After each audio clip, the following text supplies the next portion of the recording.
Isang mapayapang hapon Pilipinas, ito po ang inyong balerina ng bayan, si Lisa Macuja, na bumabati sa lahat ng nakikinig sa atin sa DZRH at nanonood sa RH TV, lalo na sa mga kasamahan nating alagad ng sining at kultura sa buong bansa.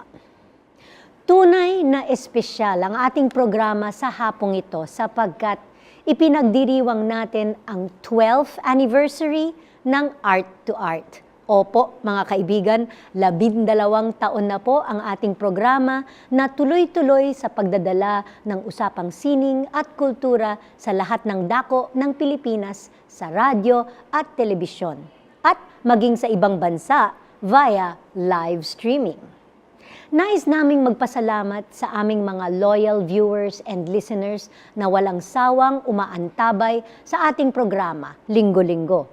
Sa aming production staff na karamihan ay kasama natin since day one sa Manila Broadcasting Company, lalo na sa aming executive producer na si Mr. Fred J. Elizalde, na naniwala at sumuporta sa aming advocacy for the arts. At sa halos 600 alagad ng sining na naging bahagi na ng Art to Art bilang aming mga tampok na panauhin. Mula sa kaibuturan ng aming puso, maraming salamat po. At para lalong madagdagan ang kinang ng pagdiriwang na ito, nagbabalik sa Art to Art ang ating pinakaunang panauhin na siyang naging buena mano ng ating programa sa una nitong pagtatanghal noong March 11, 2007. Mga kaibigan, huwag po kayong aalis. Kalahating oras ng masaya at makabuluhang kwentuhan ang naghihintay sa ating lahat, kasama ang isa sa mga haligi ng contemporary Filipino music scene na si national artist Ryan Cayabyab. Magbabalik ang Art to Art pagkatapos ng ilang paalala. Hindi matatawaran ang mga kontribusyon ni Ryan Cayabyab sa larangan ng musikang Pilipino. Ang kanyang mga katha ay sumasaklaw sa iba't ibang aspeto ng sining, tulad ng piyesa para sa full-length ballet, mga musikang pang-teatro, pang-koro at pang-orchestra, pati na rin ang mga awiting pang-misa. Bukod pa dito, ang halos di mabilang na mga awiting sumikat sa larangan ng pop, kasama na mga piyesang pampelikula at pang-telebisyon.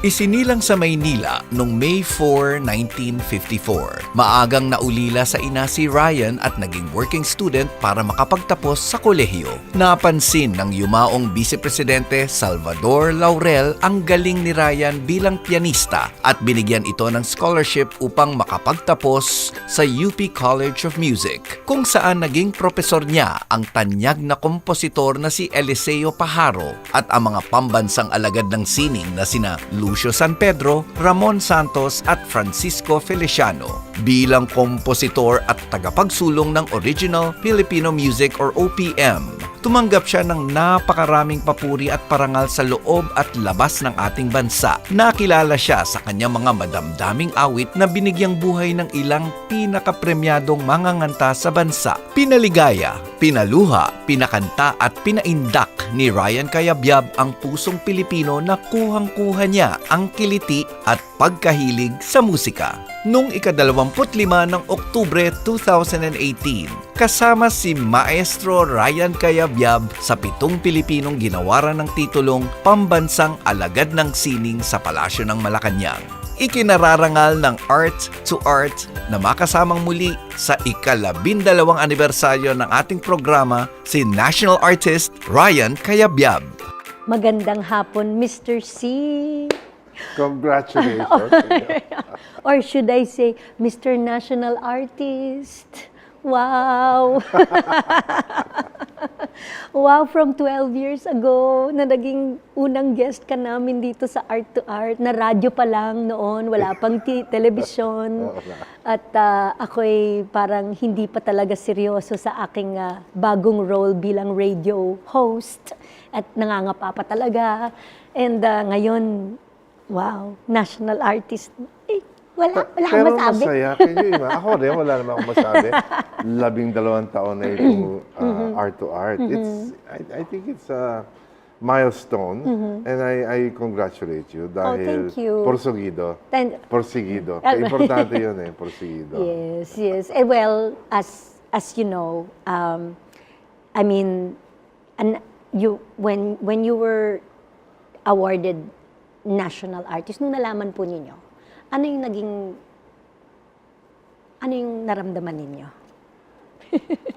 Ano yung reaction? The very first reaction. What can I say? Hindi naman siya ini-expect. O na hindi siya ina-aspire kasi. Kumbaga, it was never in my mind na doon patutungo yung ginagawa ko.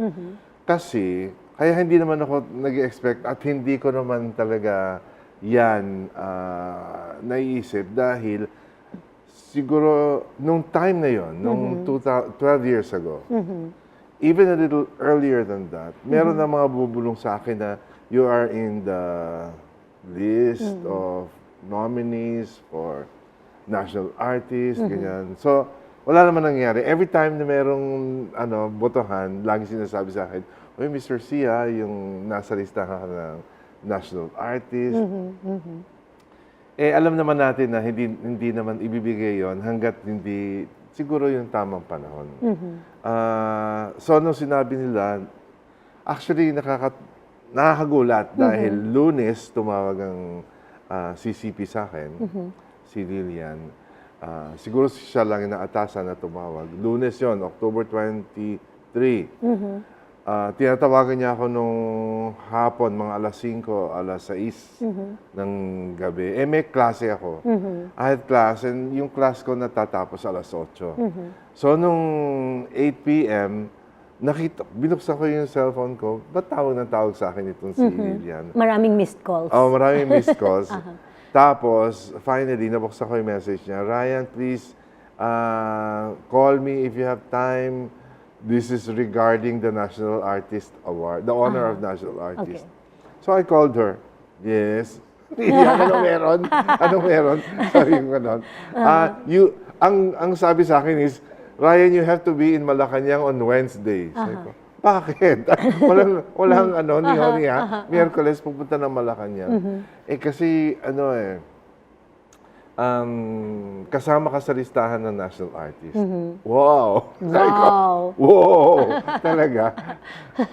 Anyway. Nakakatuwa pero pag tinatanong ako ng mga tao, anong pakiramdam ngayon na national artist? Sabi ko, ganun pa rin, matakaw ako, mahilig ako kumain. The same. I will tell you the first thing that came into my mind. This is my personal take. I was so afraid na mawawalan ako ng racket. Mawawalan ako ng trabaho. Bakit naman? Kasi paano pag sabi nila national, huwag na natin kunin yan, mahal. Yun ang unang nasa isip ko. Oh no, baka wala na kumuha sa akin. Masaya ako pagka maraming work as a musician, as arranger, as conductor, as music director. Masaya kami pagka, kasi that's how we express ourselves. Yes. Parang ikaw, masaya ka pagka you're able to create more dances, o masaya ka if you'll be able to perform more. Yeah. Yun, kasi yun ang buhay natin Yan ang buhay yun ang nagpapatuwa sa ating mga puso at yun ang nagpapagalaw sa atin. And of course, Lisa, like all of us here sa ating mundo, we are given our worth when we are paid for what we do. Nagtatrabaho kami So, masaya kami na nababayaran kami sa ginagawa naming trabaho. Yes. So, yun ang unang takot ko. Naku, pag mawalan ako ng trabaho, delikado. So, natin po din, mahal na yan, national artist. Pero, so far, sabi sa akin ni Celeste, yun ang sabi ko sa kanya, Celeste, yun ang aking kinatatakutan, baka mawala ko, baka maubos ang trabaho natin. Sabi niya, hindi on the contrary, sabi niya, my papa, when he got his National Artist Award, Cesar Legazpi, the National Artist Award, dumami daw yung nagpapa-commission ng works, ng mga murals and etc. Dumami, hindi na nga magkanda-gagay yung tatay niya. Sabi niya gano'n dahil ang dami niyang tinatanggap na commissioned works. No? Sabi ko, ganun ba? Well, So has that been the case now with you? For me, para lang dumadami yung invitation to grace occasions. Not much on the work side, but on the, can you judge here? Can you appear here? Can you be, because you're national artist, can you be our guest? Can we interview you for this? There's a lot of that. Can you come back to Art for our anniversary episode? Buti nga eh. Buti nga. Well, anyway, thank you for inviting me kasi it's been 12 years. Yeah. Okay. But is that what being national artist means to you? I mean, that's your parang, you said it's your personal fear na baka kumonti. But what does it really mean to you? No, it means that I'll be able to continue a lot of my advocacy, which is teaching young, aspiring songwriters, music writers, composers, reaching out to them and teaching them basics and teaching them also the higher forms. No? As a matter of fact, I have a new project, and that is consolidating and synthesizing all my philosophies in trying to reach out and teach and creating a module to teach more people, to reach out to more young people who have music aspirations, but they don't know how to start, or because their parents will not allow them to go into music, because that's the same story. Yeah. That's exactly the same story I had. My mother was an opera singer. Still, when she died, I was 6 years old. She was only 43 years old. She told my father, don't allow any of the children to get into music. Go into music. Because it's a difficult life. Yeah. Because there's no money in it. Because there is, I'm sure, now as I look back, I know where she was coming from. Our parents came from, your parents also, came from World War II and the devastation in the city, in Manila. Manila was flattened and the population there was had no to- room for the arts. Exactly. They had to rebuild. The country had to rebuild itself, economy first. No? So wala talagang... Yeah. Yeah. So gano'n, yun ang tingin ng mga parents na well, yung Yes. mo siguro din, pero mine was really arts, music, etc. Wala yang kabuhayan. Well, and then I learned. I learned the ropes, and then I learned anywhere, whatever you do, merong kabuhayan kung aalamin mo kung paano. Kabuhayan in a way na it will sustain your life. Yes. It's not making money. It's not making, not being greedy about making a lot of money. It's not that. For me, life is just, what makes you, kabuhayan means to be able to continue your life, have a family, live moderately, and a little comfortably. That's all. We're very simple people. So, hindi naman kailangan ng magarbo. Anyway, yun. Okay. But Ryan, you did already say na yung gusto mo ngayon gawin is your advocacy of teaching and creating a module for learning Yes, music. yes, yes. So, would you say that among all the different like facets and roles during your long career, that's your favorite part? That's my passing it favorite. on? As a matter of fact, I was teaching in UP for about 20 years. Mm-hmm. The only reason I quit was because I got hired to be part of the San Miguel Foundation for the Performing Arts. Mm-hmm. And since I signed up for that foundation, we put up the San Miguel Philharmonic Orchestra and the San Miguel Master Chorale. So I didn't have any more time to teach because it was a full-time job. I had to be, it was a foundation. So I headed the foundation, and we did administrative work for the orchestra and the choir. Now, after that, when it folded up in 2007, okay, I had 3 years more for myself before getting into another project, which we called Elements Music Camp, and this was in 2010. What is that Elements Music Camp? We were able to gather for that project, which was done in Dumaguete every year. We were able to gather 60 scholars, sent them all to a camp, music camp, and we taught them. I mean, I was not alone. I had all the top songwriters in the country together in one place, sharing or teaching the young people who passed the auditions, no, to be part of that camp. No? It was a bit short-lived. After about 6 years, natapos na yung camp na yon. But I also did Philpop in the interim. That one also, we go around the country doing workshops for young people. This is why I said there's so many people, young people, who want to go into the music industry. The module I'm really trying to create is interesting them into learning more about music.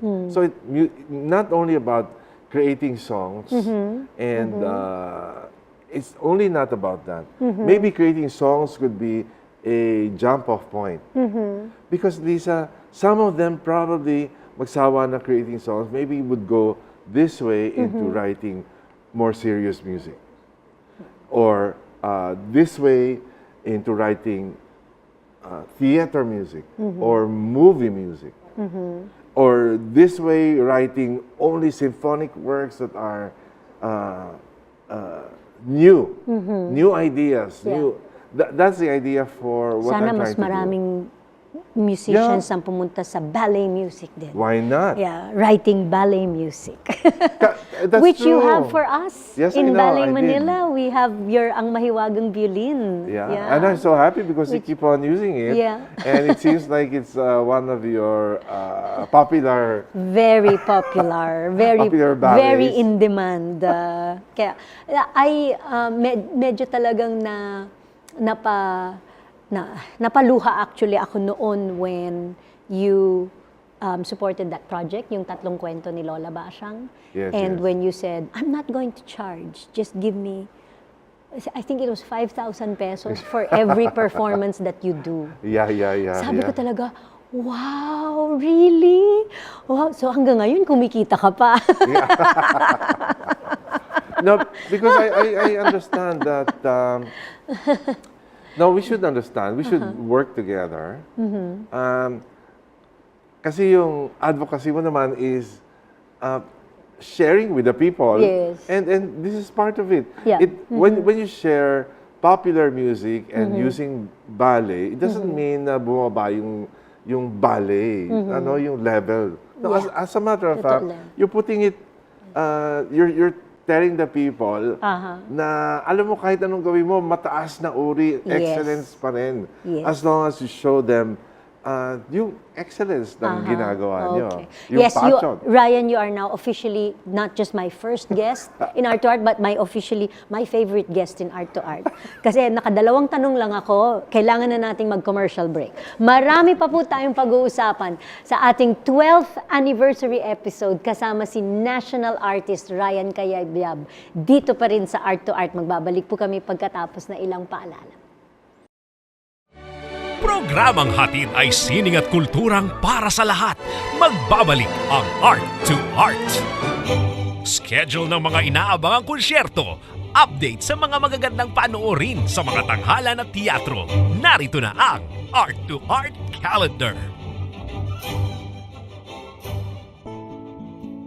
Narito ang ating arts calendar. Sa sining biswal, magbabalik ang Art in the Park, ang tinaguriang affordable art fair sa bansa sa March 17 mula alas 10 ng umaga hanggang alas 10 ng gabi sa Jaime Velasquez Park sa Salcedo Village, Makati. Sa taong ito, tampok ang 56 na exhibitors na kinabibilangan ng mga galleries, art collectives, independent art spaces at student groups na magpapakita ng mga obrang sining na gawa sa iba't ibang estilo. Tampok din ang exhibits ng piling artists na sina Zian Cabangis, Yo Ka at Leroy New. Libre ang pagpasok sa Art in the Park.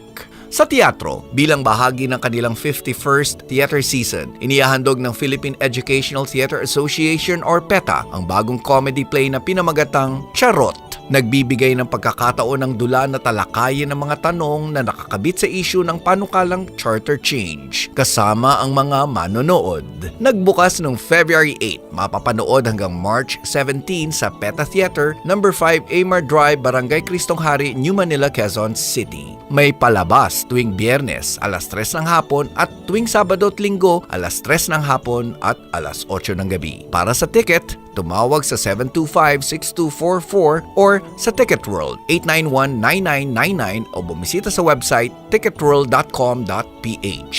Sa musika, inihahandog ng Cultural Center of the Philippines sa pakikipagtulungan ng National Commission for Culture and the Arts or NCCA ang 4th Andrea Veneracion International Choral Festival Manila 2019. Nagaganapin mula July 18. Bukas ang competition sa mga choirs na papasok sa mga kategoryang folk song, equal voices at mixed choir. Para sa competition guidelines, bumisita sa facebook.com choralfestmnl o sa culturalcenter.gov.ph program/festivals/Andrea O. Veneracion International Choral Festival/details. Ang deadline ng pagsubmit ng application forms ay sa April 5. Para sa karagdagang katanungan, mag-email sa aovchoralfestmnl2019@gmail.com. Usapang sining at kultura para sa lahat. Kasama ang balerina ng bayan, si Lisa Macuja. Art to Art. Kasama pa rin natin ang isa sa mga haligi ng Original Filipino Music o OPM. Walang iba kundi si national artist Ryan Cayabyab. Let's talk OPM. Yes. You have dedicated your life to the advancement of Filipino music. So what would you consider your most significant wins in this endeavor? What can I say? For me, I think I have influenced a lot of people to actually to tell them certain values, to share with them certain values that in whatever they do, it's not all about money, because they're especially yung nag-uumpisa. Whenever somebody calls me, sir, meron nung can I ask can you give me advice? Meron kumuha sa aking work as MD for this type of work. Magkano ba yung sinisingil? Ganon. Laging nung umpisa, laging sa akin nagtatanong magkano sinisingil. So I always tell them, is this your first time to work with these people? Okay. How did they get to meet you? Why did they get you? Ano yung premise natin na bakit ikaw ang kinuha. So when they say na, well, I did some work with them before. If you did some work with them before, that means nagandahan sila sa work mo. So you can charge a bit more than how much you charged before. But if you're just starting out, just tell them to pay you kung ano yung budget nila. Because you're trying to create relationships.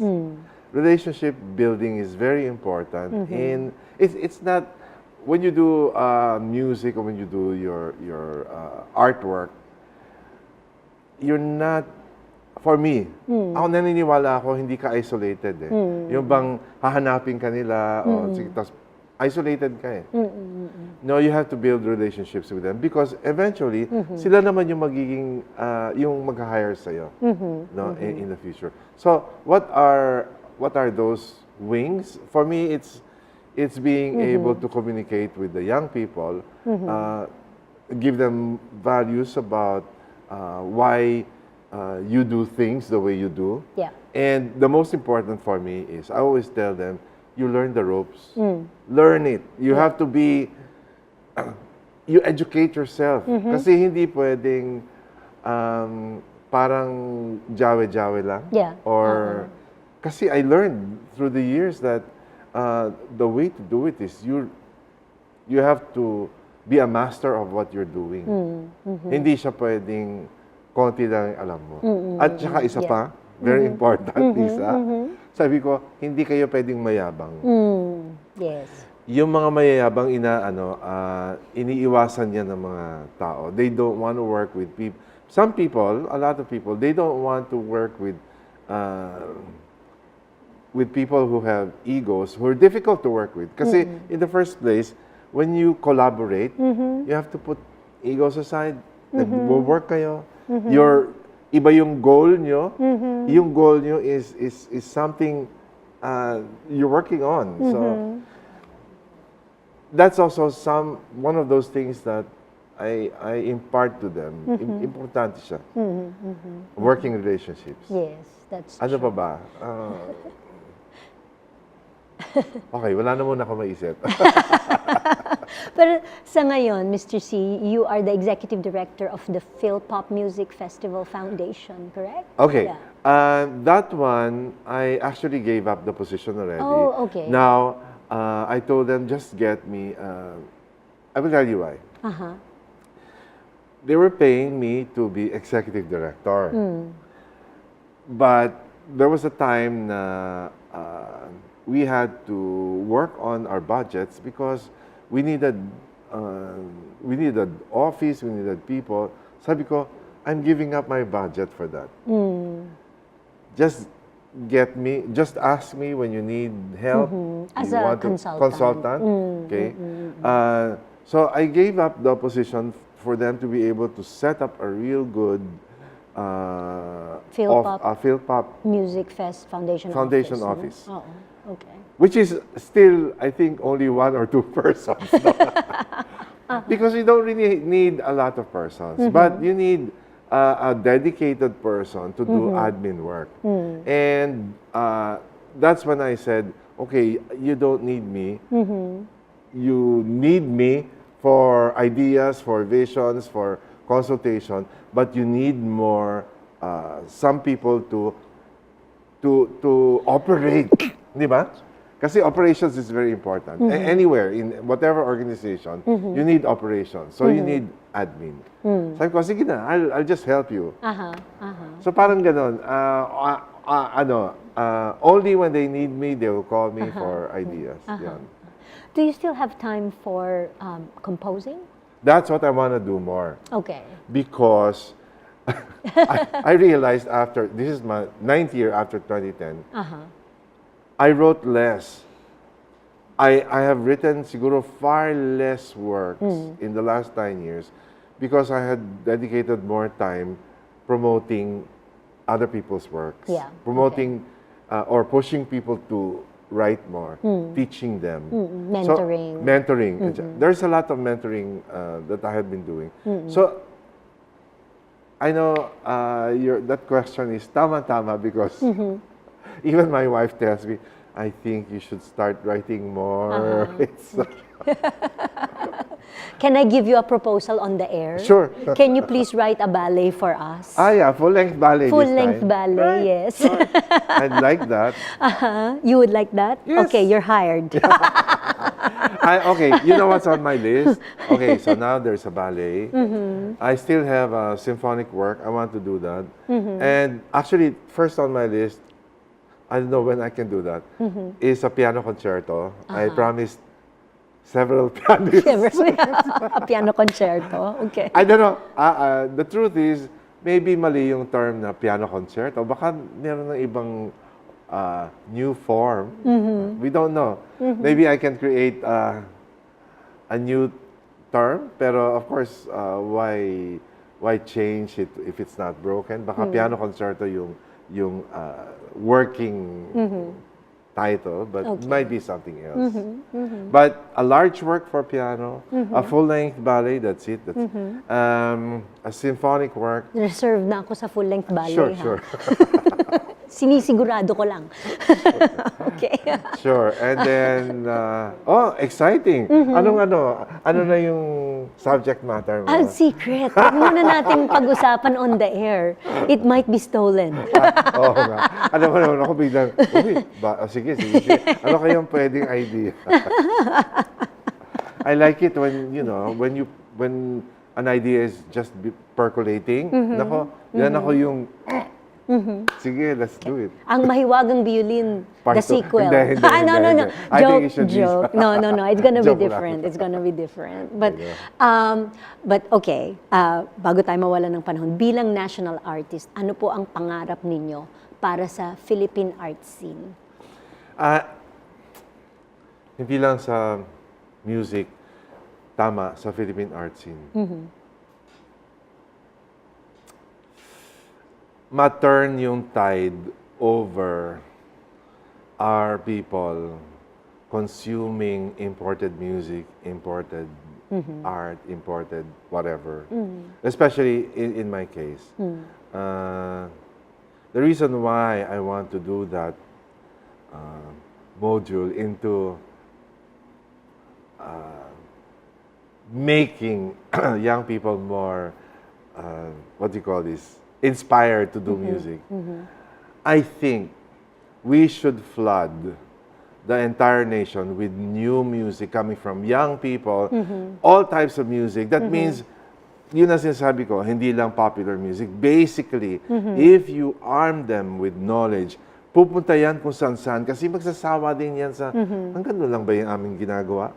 So, if we flood the nation, and I'm saying, we're doing communities. We're not doing, the idea is not doing it national na parang, ang laki-laki. No, we're doing it little by little through communities. So, we already have affected regions in Mindanao, like Jansan and Davao and Cagayan de Oro. And then we already have affected Cebu. You know, Cebu, my God, ang gaganda ng songs doon. Now, it's already filtering into the mainstream in Manila. So, yun ang point. Make your community aware that your music is for them. Make your community aware that what you're doing is for everyone in that community. And then it spreads. And then we also just came from Iloilo. We now see that, of course, Dumaguete is already an enclave for music, no? Because of Siniman. So, I think this year we're going to the north. Kasi we want to also push them into creating more music. Lisa, that's the whole thing. That's the whole idea. Like you, if there are more people who are in communities who are into ballet or the higher forms of art, of dance, they will all be looking for meron bang ibang music na pwedeng sayawan? Then, ito na. You're asking me to write more ballets because that's the way it should be eventually. Yes, diba? eventually. Because all our Giselles and Swan Lake, this is for us, for training, for seeing it as like classical music. It's for us to train, to to be dexterous, to play how other music from other countries sound. But eventually, the idea is to make our own. Make our own, yes. Create. Create our Yeah, own. create our own. So that's my dream. Ang dream ko is in the future, babaliktad na yung Aha. yung mga Pinoy na mahilig na sa of course there's nothing wrong, gusto nila yun wala tayong magagawa. Pero give Filipino music a Yes. chance. We give Philippine art a chance. It's ours. Yes. The voice of a national artist, the dream of a national artist, sana po talaga ay mangyari ito. Mangyayari yan. Yeah, mangyayari yan talaga. Maraming Matagal. salamat. Yeah. Thank you, Lisa. Mr. C, thank you so much for being our special 12th anniversary episode guest Salamat. dito sa Art to Art. And of course, congratulations once again. National Artist for Music, Thank Mr. you. Ryan Cayabyab. Yes. Thank you. Well, I'm seeing one in the future. This is gonna come soon. Pwede bang ikat yun? Hanggang sa susunod na linggo, samahan ninyo kami ulit dito sa Art to Art kung saan ang usapang sining at kultura ay para sa lahat. Ito po ang inyong balerina ng bayan, Lisa Macuja, nagpupugay sa artistang Pilipino.